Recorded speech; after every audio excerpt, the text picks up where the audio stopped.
Hello everyone and welcome to the last Schwarzbrot series for this semester.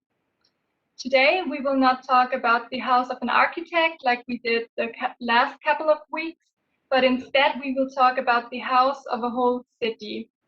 I would like to welcome this evening Youssef Haidar from Beirut, who will present us his project Beirut, which is a museum and cultural center for the capital of Lebanon. It has not always been like this. The building was a residential building before and had been destroyed during the civil war between 1975 and 1990. But we will hear about all of this later. Maybe just a couple of words about Mr. Haidar. He is an architect, an artist, and he's also been teaching architecture. He studied in Paris and founded his office in 1994 in Beirut. He has a wide experience in renovation and the rehabilitation of patrimonial and cultural buildings. Besides of Beirut, he has also built several other cultural buildings like the Archaeological Museum of the American University in Beirut, as well as the Omari Grand Mosque there. And he contributed to several exhibitions. Mr. Haidar, we are very glad to have you here with us tonight. And yeah, without further ado, I would say you just start sharing your content and we will have a nice discussion afterwards together. Yeah. Thank you. Great pleasure to be with you. I will just try to share my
Can you see it? It's clear for you?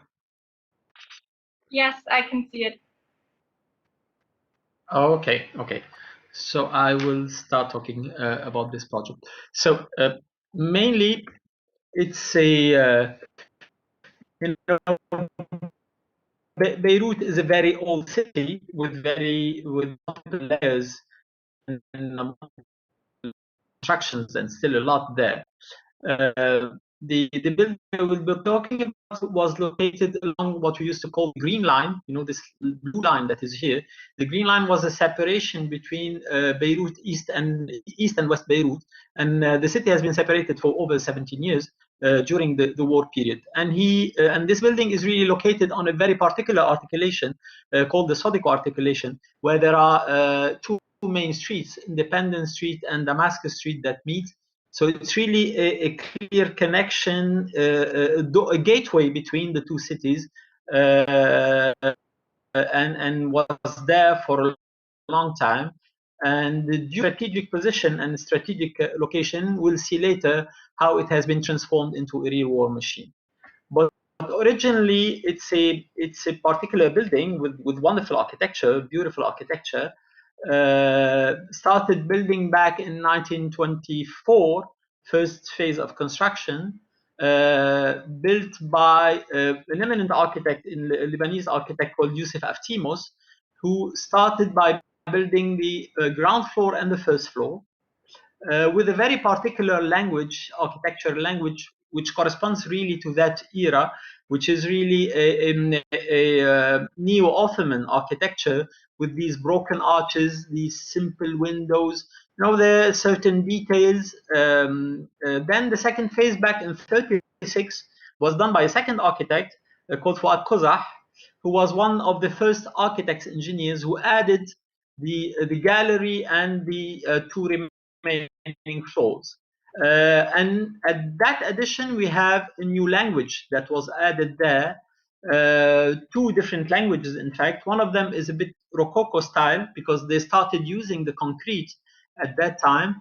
And the other one, really, we find all this Art Deco style that is added to the building. So we have a real combination of different styles of architecture, very well designed and very well worked, which really corresponds to that era and to that long period where we have real particularities of all the architecture that has been done at that time. And really of high quality building where all the details has been designed, even all the tiles has been done, not especially for this building, but they started using concrete, using new technologies, and using even all these new tiles, and using the concrete in a very particular way by molding all these columns and cornices, which gives a real particularity to that building, which is really distinctive for that. And this building is part of the collection of buildings, what we call the yellow houses, because of the use of this yellow stone in these houses. And there are many of these buildings all around the perimeter of the downtown of Beirut. It knew a wonderful period. It was one of the golden years of Beirut where people, had beautiful life back in that time. It was really the start of modernity in Beirut. Then this building knew something very particular, which is war. A war that lasted for over 17 years, a war that used this building and transformed it radically due to its position, to its strategic position, into a real bunker. It was really a sniper's den, where snipers really took hold of that building and transformed it into a killing machine. And they used to really just terrorize population all around it. It wasn't the only building. We had more than 300 buildings along the Green Line on both sides. Both parties did the same, where they did that killing machine work. But here they really used the architecture of the building in order to transform it into a real war machine. And then the war left its traces all along that period till 2003, in fact, where there was an expropriation of the building done by Beirut municipality in order to transform that building into a museum and a cultural center. And then there was an association between the French Mairie de Paris and the city of Beirut in order to do the job, and I was expected to do the work. Just to understand the thing, it's a real multiple layer building. Like we say, we are in a country with a lot of history, many layers of history, adding up. Everywhere we dig, we find traces. So we started by, the first step was really trying to understand this building and understand all its components and what is important in each of it. And we located these two staircases, like you see. These two staircases shows the absence, and these were demolished by the snipers in order to prevent any attack that could reach them in upper floors. We also had a lot of war installations of bunkers installed by the snipers, which were designed and engineered in a very particular way in order to really be able to reach and control completely the area. And all these items were really documented, clearly documented, considering them as being real collection items that should be really preserved and reused in the future space. Along that also, there is the architecture of the building, which is so rich and so strong, and also all the traces of war. For us, in the first question was a museum. What museum? How can we talk about war? How can we talk about all that in a building? And what would be the collection of such a building?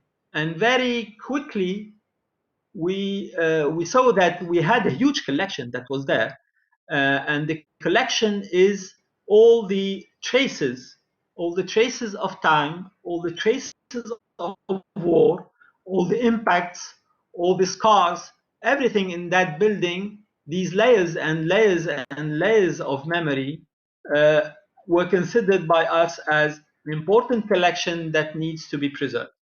In order to preserve all that, we needed, in order to transform that building, we are in an adaptive reuse.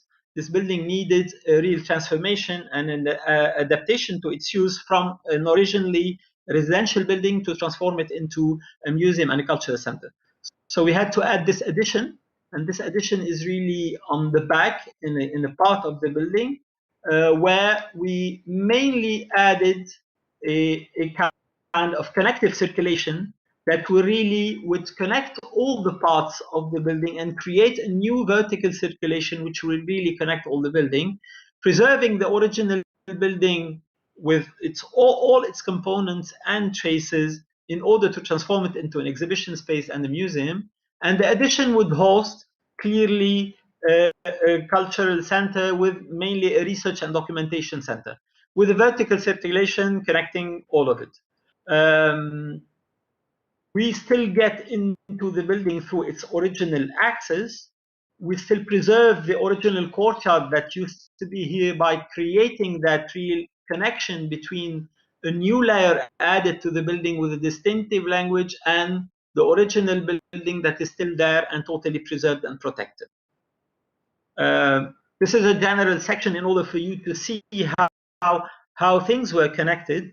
We added in the new building 6 basements, in fact, because we needed a lot of services in order to be able to serve the original building, and additive floors that respects the volumetrics and the height of the original building without disturbing it in any way, by adding that new layer of this new use that will be added to the building.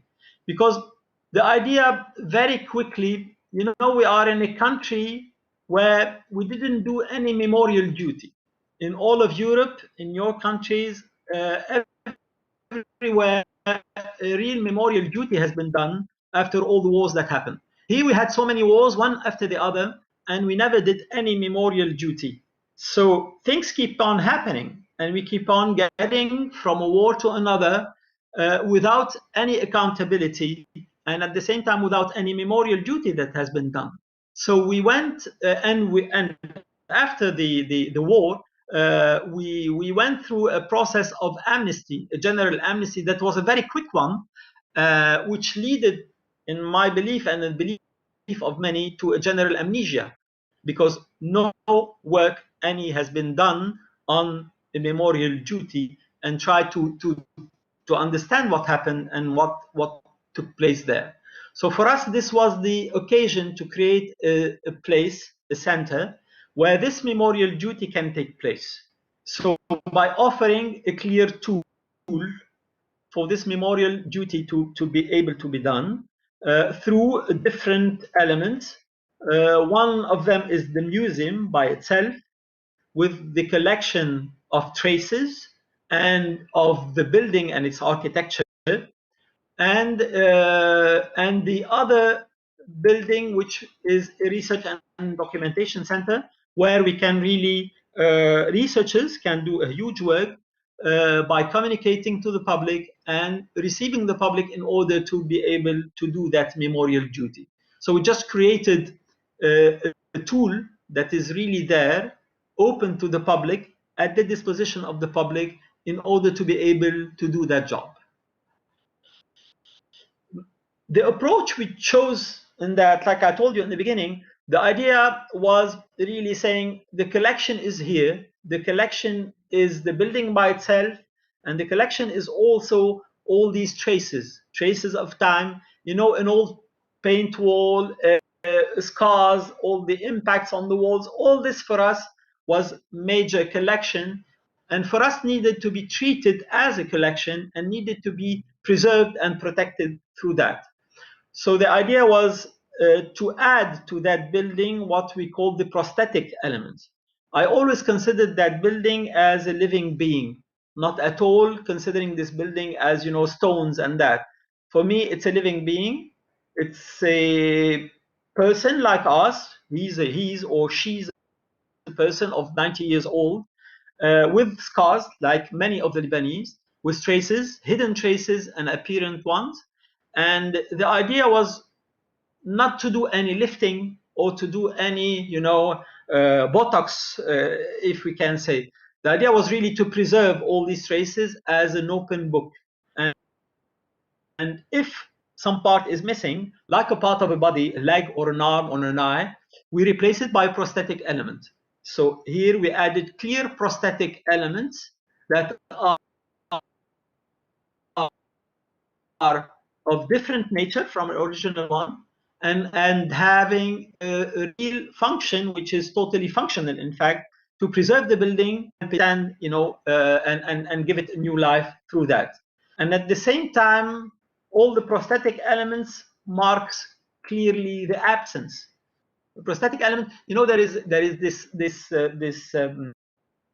particularity. If someone loses an arm or a leg or a part and replace it by prosthetic, there is a certain pain that remains, a memorial pain that remains in the body by remembering the absence of the missing part. And here the prosthetic elements really at the same time marks clearly that absence. So we wanted to state that in a clear way.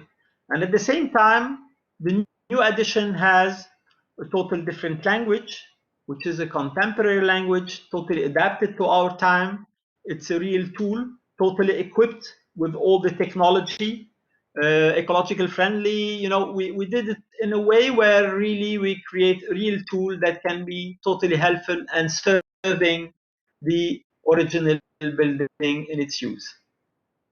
We added new tools also to the building, like an auditorium, lecture spaces, library, and different spaces that has been added to the building. But here you see how we worked with it. For us, all tiles in the remaining pattern were major. Traces on the wall, every item of the building, a new graffiti added on the building had a lot of meaning. So we preserved all these items as collections.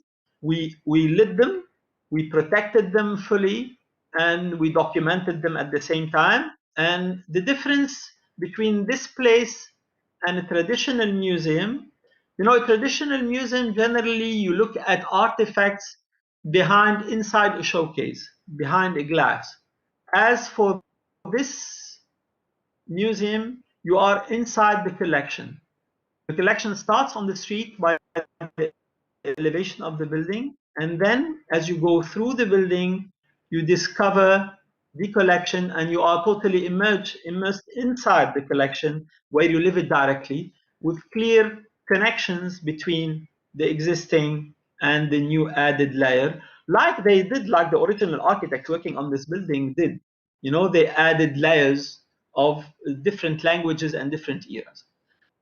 We'll go through a walk through the building, trying to give the best out of it. For instance, this is the first floor with the lot of impact related to the war. The main bunkers are all in the first floor. So all you see, this is a finished work. Huh? This is the finished work after, you know, just stabilizing, crystallizing the things and keeping it, preserving it, preventing it from any future collapse. And at the same time, all these spaces are totally equipped. We have a huge infrastructure. So these spaces are totally adaptive and can, at any time, receive different exhibitions. For instance, on this floor, under tiles, we have full networks. We have all the needed collections. I will show you later on how these spaces are, at the same time, showcases for a permanent collection and at the same time can be used for temporary exhibitions that can really create a certain dialogue and challenge with the existing collection.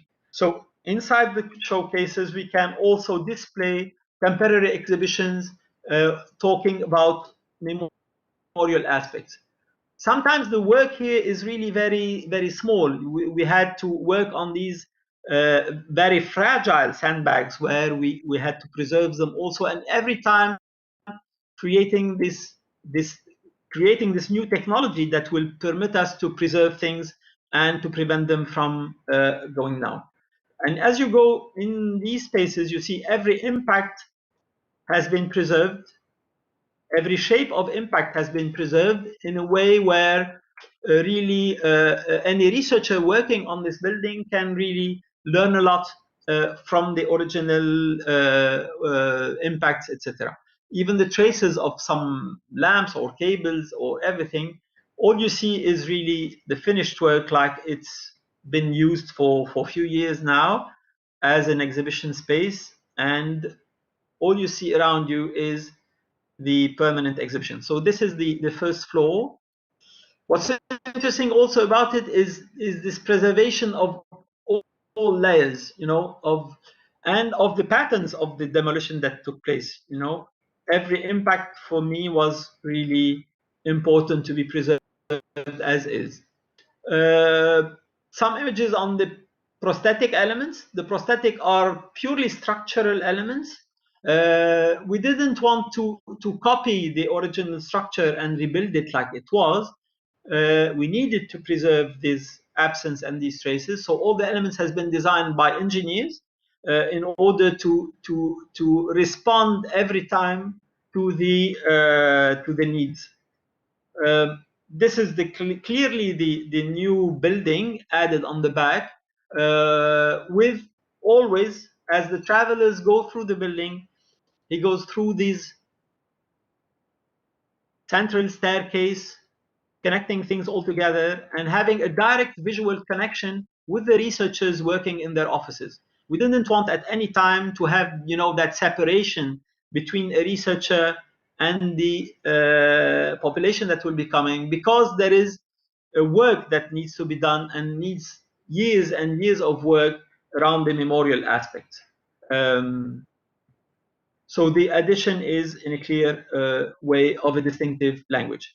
In the first floor, we also have some particularities of the collection. For instance, what you're seeing now is some graffitis done by snipers. And these graffitis tell their stories and their psychological state of mind, etc., on the walls. And all these have been preserved and also can tell a lot of stories and can be used in different ways. Every floor has kept, you know, its identity. Here we are in a more Art Deco style, so you see things are really different, but at the same time, the same approach. We preserved what we found and stay where we found it, and added these new layers in order to make it functional. The silhouettes you're seeing, for instance, has been created by snipers also. These were lures done by snipers in order to try and find the sniper on the other side. So these silhouettes has been there and has been also preserved in the continuity of the space. Like you see, every impact is still there. For instance, this is, I don't know which kind of bomb that went there. We had also artists that been working on these collections, and some artists working on ballistics and art, which is really interesting approach also following up. Every floor has its different language, has its different tiles, and every addition that has been made is really for us the prosthetic element that really is there to preserve and mark the absence in a clear way. We'll go on through you see, tiles are there. For instance, this is very particular tiling in the first floor. This is a very particular item that we struggled really to preserve, which is a very fragile element of the collection, which is a wooden and glass and remaining of the glasses that were on that floor. And having these glasses that went through a huge explosions and a very complex period and still be there, for us it was very important also to preserve them. So it's part also of the permanent collection. Like you see, there is a clear equipment that is there, helping really in order to do whatever exhibition is needed in that space where different exhibitions can really take place. So we're going kind of traveling from a floor to another. The third floor, as we go up, in fact, there is less and less remainings. In fact, this floor was really very strongly damaged because of the bombing. Snipers used to stay only on the ground floor and the first floor. Second and third floor were not really accessible for them because it was too dangerous for them to stay there. So what remained here is really mainly architectural items. So we freed the space in a very strong approach. We are still in Beit Beirut. We are still in that residential house, and at the same time we have created that kind of white box that's really there. So is clear combination between these two approaches where we have the quality of light needed for a museum, and at the same time inside the collection small artifacts going from a small wooden elements or whatever item that can be found in these spaces. And this gives really a wonderful tool to the building, to visitors, and to be able to do that memorial duty that is a must in our country and still not been done even after we created that building. So clearly through the floors. And as the visitors go on, there is always what I call the sniper's view. The idea was really, snipers used to look through the building in order to reach others, and generally they wanted to reach them for a killing purpose. Here we want people to connect together, but with a different approach. We still want to reach the others, but not to kill them this time. This is the addition where we use clearly a different language, and at the same time there is this kind of secondary skin that is a protective and very fragile skin that has been added to the building.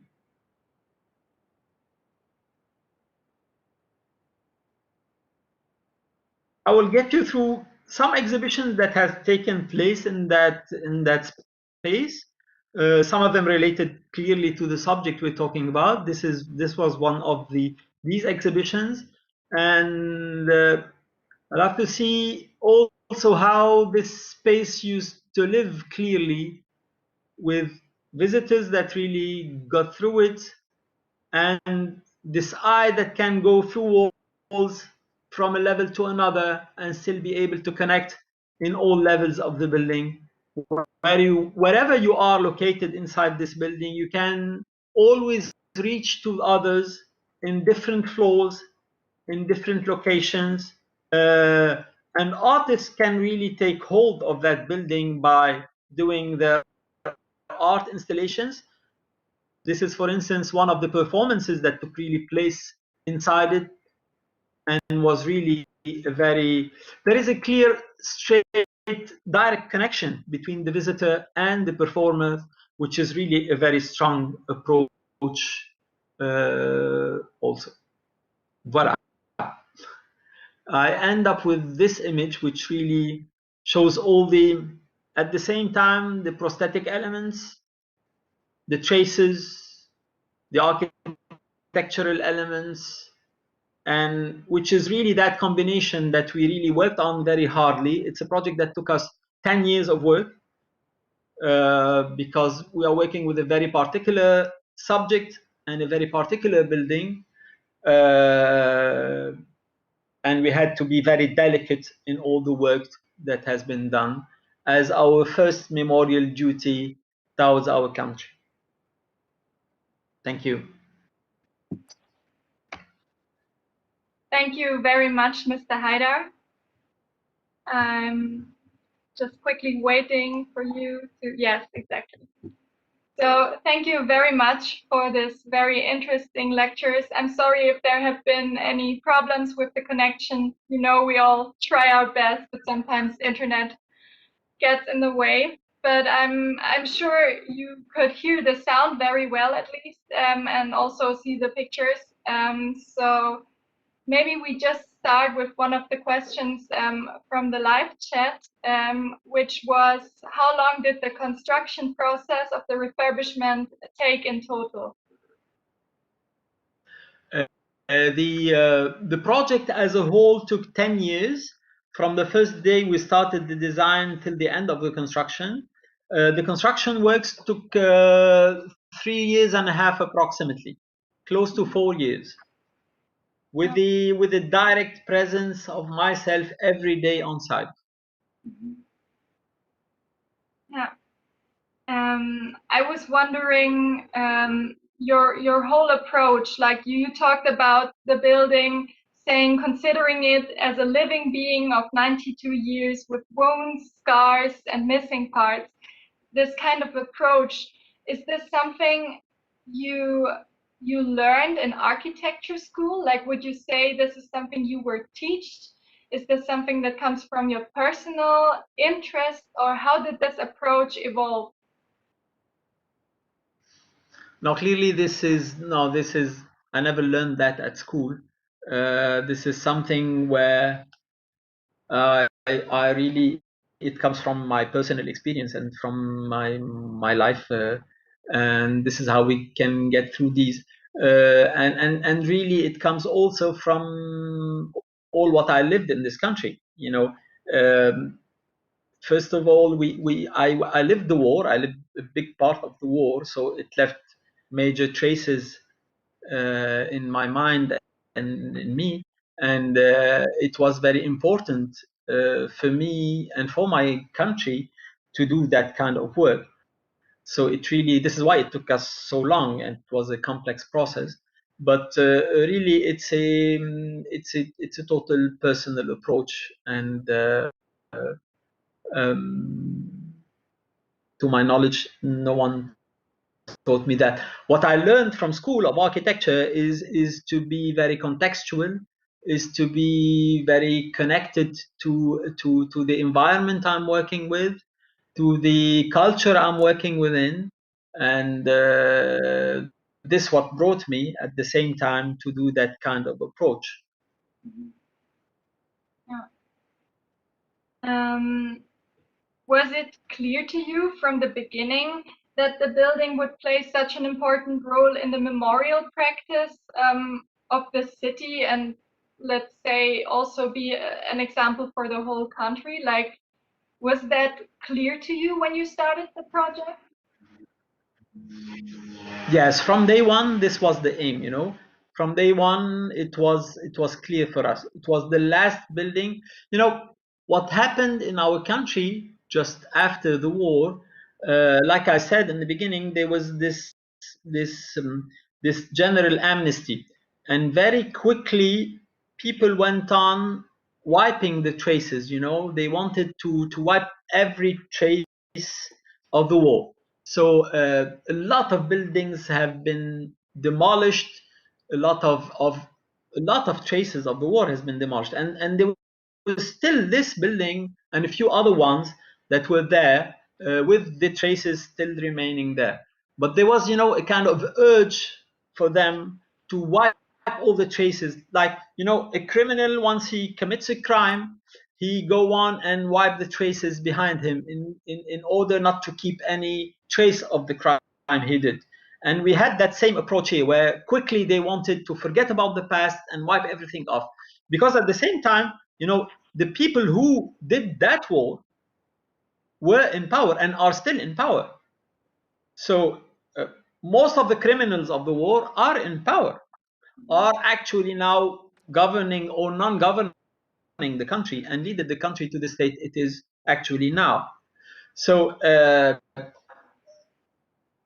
it was evident for us that it was very important at least to preserve that building and start that work. The miracle took place. We did it. We did the job. We found really some public personalities that followed us in that kind of work, but you know, the building is still not open, and the building is still you know, under control, and all the original design that has been done hasn't been used for its like it should be used. The building is still under the control of certain administrative persons, and they didn't give it to the right persons to do the memorial duty. So we have it, at least. This is important. We still have the building, we have the tool. It's been partly damaged in the last blast in Beirut. Now we're repairing that, and the tool is still there and still can be used. Yeah, I think what you are talking about, like dealing with memories of a country, yeah, let's say of nations, of cities, that might also be not the ones we like most, is a topic I think that has been very important for the history of Middle Europe as well over the last 70 years, of course.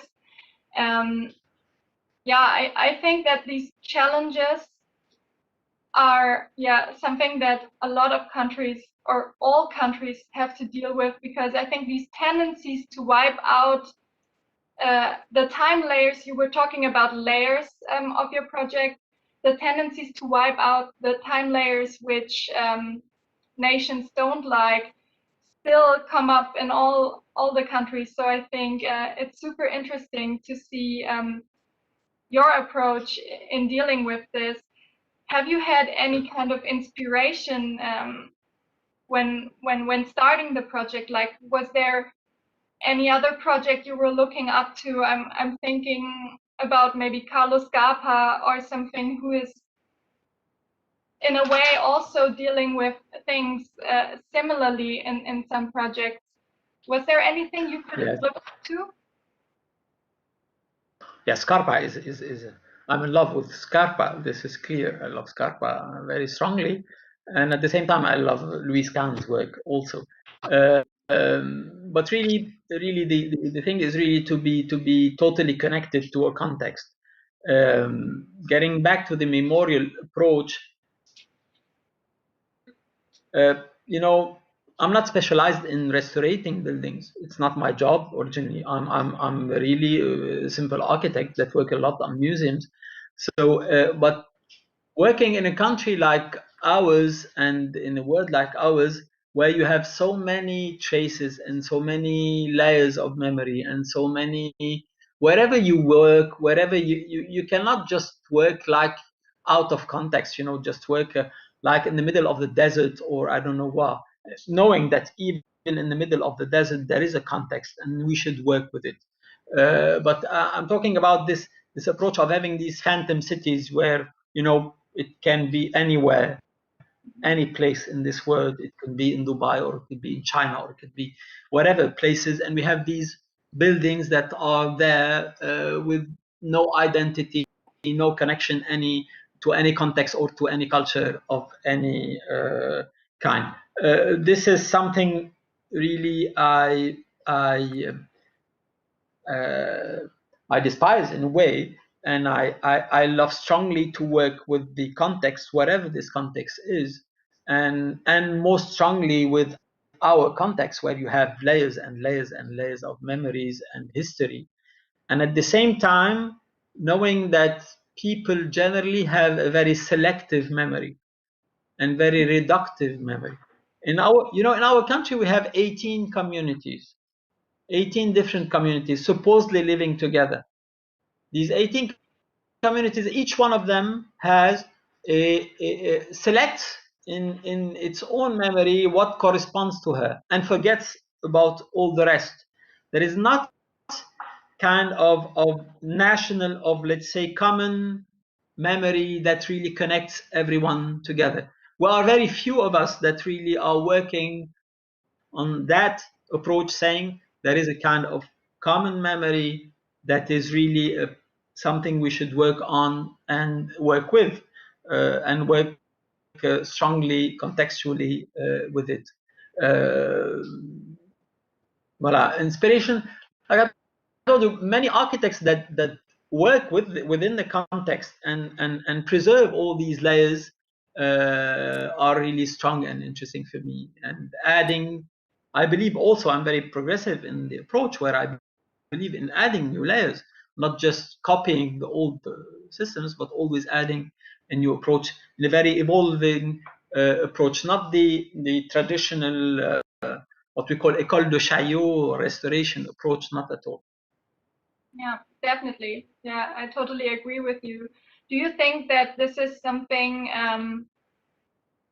like this contextual working is something that an architect can also do in another country? Like, do you think an architect from another country could have dealt with this building respectfully, or do you think you can only do this to a context you are familiar with because you grew up in it, because you are a native born person in that country? Or do you think it's also possible for architects to get to know a context via just traveling to the place for, I don't know, a couple of weeks, then coming back to the home country and designing from there? Do you think this is possible? If they work like I did over 10 years, and if they have the enough conscience and interest about the importance of the context, whatever it is, and if they make the effort to go deeply inside that context and studying, reading a lot and getting to know and get hold strongly of that context, certainly any architect following that approach can do it. I don't know how many does that kind of work, but anyone following that path can really do that job. I believe that clearly, and I believe that any architect working on any project should follow that approach. I can easily work on a memorial in Iceland without any problem. It's just a matter of, let's say, approach and curiosity and culture that will help me do it. And I believe any architect can do any kind of work by listening. He should be a great listener, and he should hear a lot and find the right position with dealing with these approaches, and should really go deep into the context before adding or acting anything. We cannot come with a preconceived idea. It's impossible. If we have a preconceived idea, well, things will fall down. We should just come, listen, observe, think a lot, and then start acting. And this is rare in the architects world. Generally, they have a lot to say and don't listen a lot. Do you think economy is providing the right space for architects to take enough time to dig deep in a project? Because we've had this discussion in the last lectures as well. Like, is the architect someone who is so reliant on, yeah, let's say in the end, of course, also the economical system, that we have all these nice ideas about digging deep into projects and working with the context, but in the end, time is money. And yeah, so we had this question because a lot of students said that they have the feeling that they are not able to express all their ideas, which they are learning in university, in real life in the end, because economy is saying time is money, you don't have a lot of time, so you cannot dig as deep, and then a lot of shitty architecture happens. Look, certainly, the profession of architects needs to be thought again, and we need to find our place clearly with all the actual conditions in the world. But I don't believe the economy is the problem. I believe I don't know how to say it. I believe all the or the internet and this connectivity is somehow the problem, because there are so much images, so many images that goes, you know, you have to build a museum, go ahead and type, you know, on internet, type museum, and you'll have hundreds and thousands and millions of images of museums that will go through. And generally architects or students don't take the time to go a bit further than that. They just collect these images and do their collages and work. I saw it with my students and I see it all the time.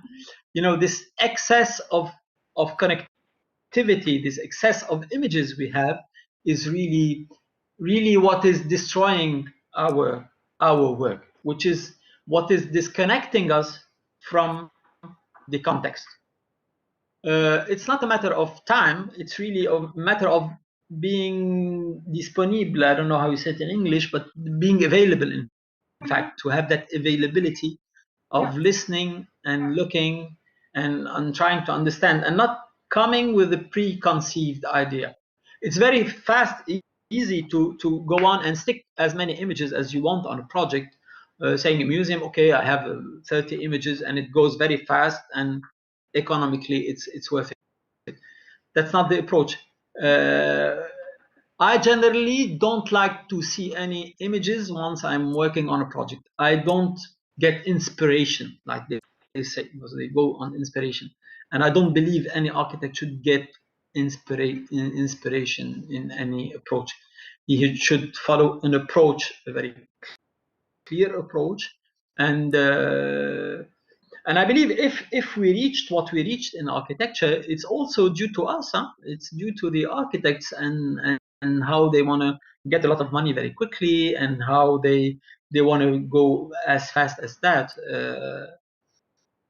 It's not my approach, and I don't believe in it. I believe in really giving the needed time and giving the needed disponibility, availability.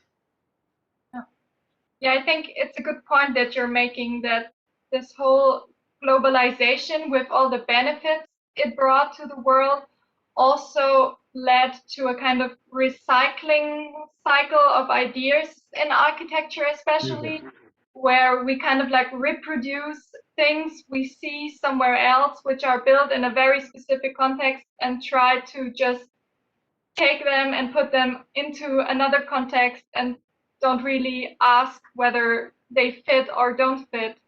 So I think it's a exactly point you're making. exactly that. I'm just seeing that there are another questions in the live chat.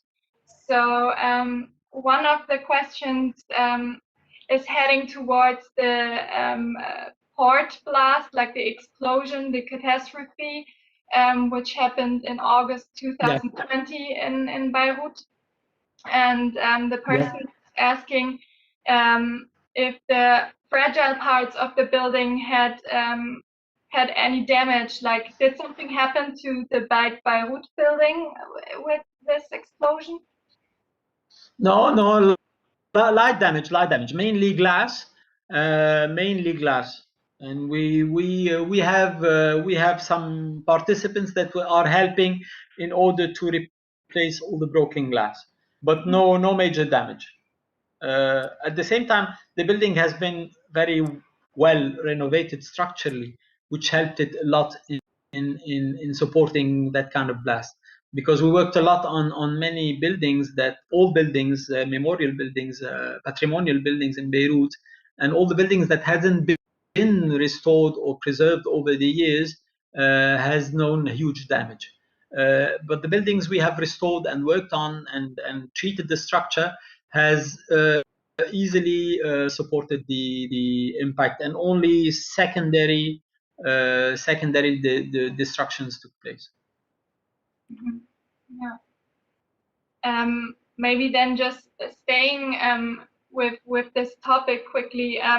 What do you think? What challenges, but maybe also possibilities, do such horrible catastrophes bring to planners like architects or urbanists? Do you think that there's also, it might sound like a bit, but odd, but do you think that there's also a chance when something horrible like this explosion or other man-made catastrophes or also natural catastrophes happen? Do you think that there's something good in that for us as planners, or what do you think about this? What are the challenges we face?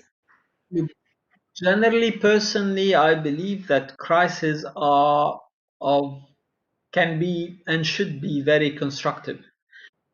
You know, in period of crisis, we have to be very creative and find solutions and think over things and get out of our daily routine and our, you know, and try to get further in our thinking. So somehow I always have that approach where I go from something which is hard, like the blast that happened, etc., and try always to find constructive solutions and to move on forward with that. The destruction left by the blast is huge, and a lot on patrimonial buildings. We've been struggling. I've been struggling with a lot of activists in this country for over 30 years, trying to preserve all these patrimonial buildings over the country where, like we said before that, you know, people want to wipe that memory, want to move forward, want to forget about the context, want a lot of money, want to gain maximum. So for them, all these houses, all these traces should be really destroyed and wiped off. So we've been struggling for over 30 years to preserve them, and the blast really really affected a lot of these buildings. We have surveyed more than 600, 700 of these buildings. We prevented more than 100 from them from falling down, but there is still a huge job that needs to be done. And what was great that we had wonderful students volunteering all around, working, trying to help in preserve these buildings and give them a new life. Because I believe we should give them a new life, not just preserve them, you know, as dead monuments or buildings stuck in the past. We should adapt all these buildings to our actual use and to a future use. And this will be, I believe, should be a great occasion for that, in order to go on and readapt the use of all these buildings and preserve them the right way. So if I understood you correctly, part of your work can also be seen as quite politically in a way. What do you think, how political is architecture, and how much impact can have architecture on politics? Because usually we talk about it the other way around, like politicians making the rules in which architecture then can be built. What do you think? How much impact does this activism you were talking about have?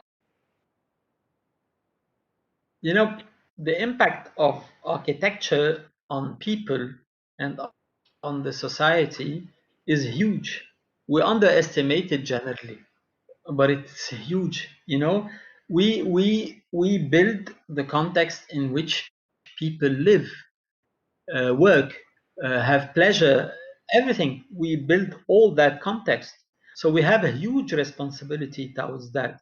And I believe that architecture and building in a contextual approach, like we should, is a political act in all cases. Like in my belief, any act of any member of the society of different corp, even a doctor has a political act. Everyone in our society has it. But architecturally, we build the context where people live. We live, work, and evolve, and all that.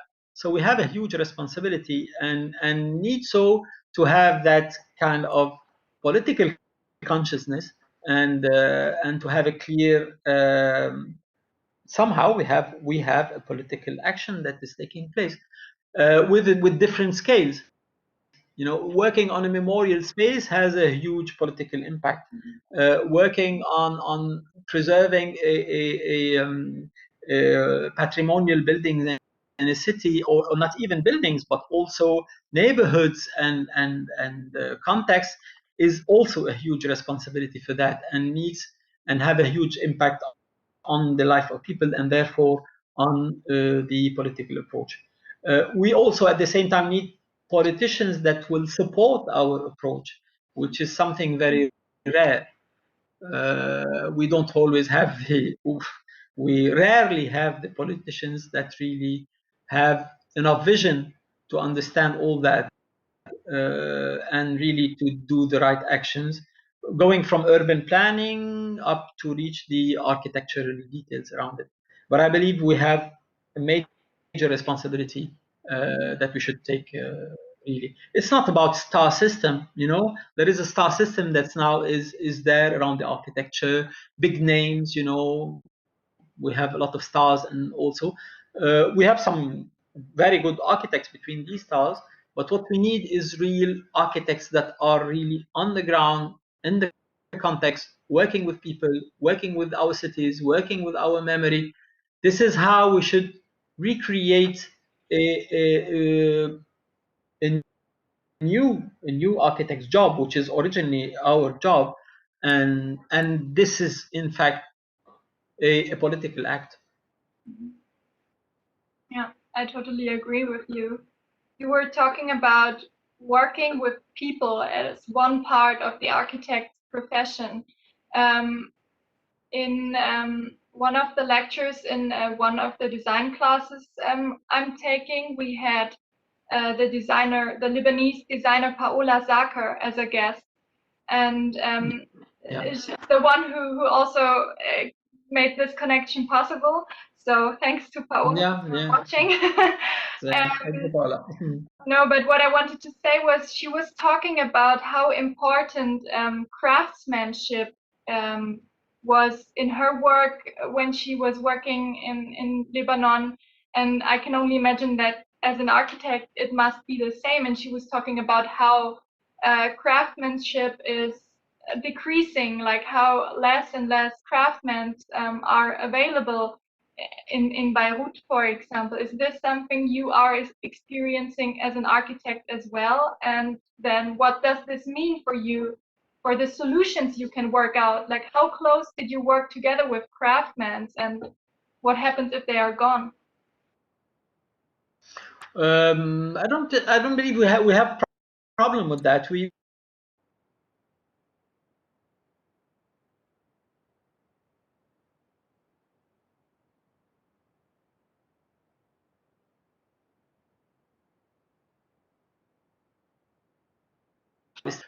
and I to reinvent the certain methods of work. It's not conventional methods that we used in the building. We used a lot of methodology that is generally used by archaeologists and not generally by architects. So we call certain craftsmen that works in archaeology generally to do such work, and some of them in restoration works.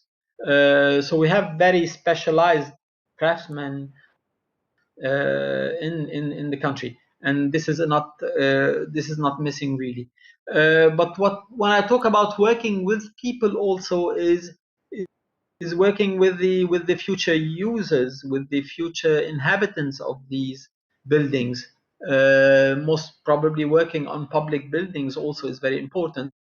Clearly, you work with the end user if you work on a private house, but it's very important also to work with people and work on their expectations and guide them also once you're working on public buildings, beyond the workers, but working with the end users and trying to guide them in that process also. Yeah. So I think we are getting to an end slowly. I don't hear you. We lost the sound. Oh, do you hear me now? Test, test.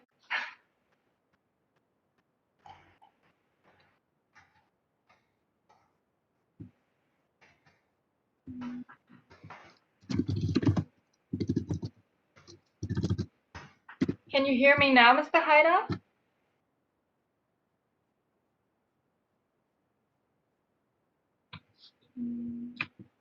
Maybe we can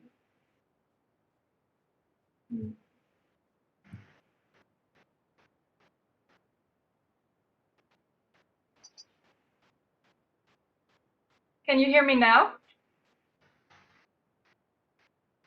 Sorry, we're having some technical issues.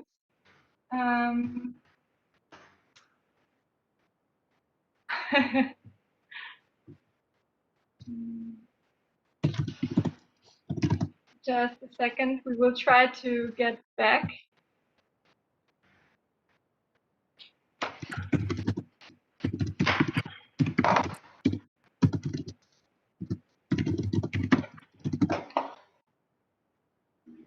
I think it's actually...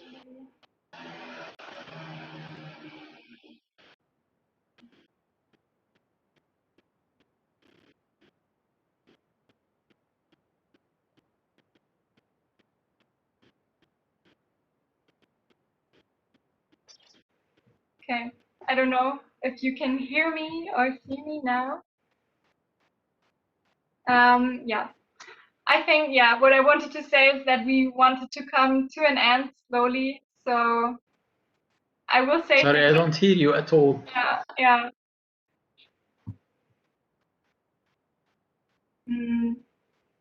Yeah, we will just try to come to an end now, and I wanted to say thank you very much to Mr. Haidar. I will talk to you in a second, maybe if you can hear me then. Hello?